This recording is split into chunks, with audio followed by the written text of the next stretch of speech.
Director at the SETA Foundation, and joins me now from Washington, D.C. Good to have you with us. So what do these sanctions mean for Turkey's defence industry and its defence procurement? Well, this is not the first time, actually, Turkish-American relations had this kind of embargoes and sanctions towards Turkey in regards to defense industry for the last 50 years. And each and every time when these sanctions happen, Turkey it encourages Turkey to invest more on defense industry and to invest more on innovation and research and development in these technologies.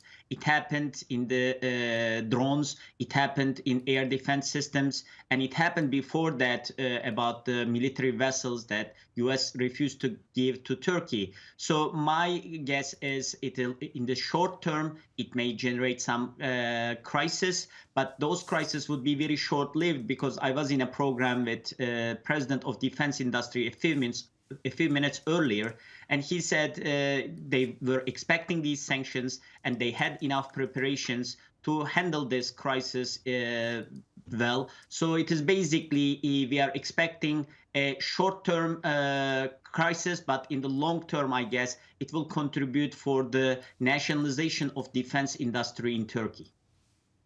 And how do you think Turkey will look to respond as it looks to a future with a Biden presidency? How will it engage with the US, do you think?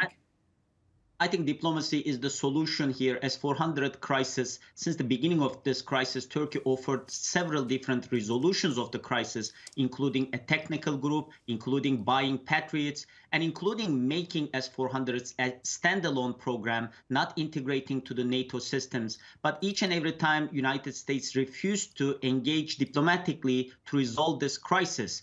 I think the Biden administration now has a homework about resolving this crisis through diplomacy, because excessive use of sanctions by the United States is generating concern among the US allies around the world, both in Asia Pacific and Europe.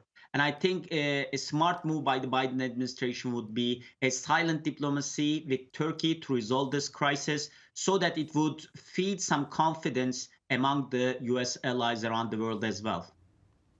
Kilic Bugra Kanat, thank you very much indeed for joining us.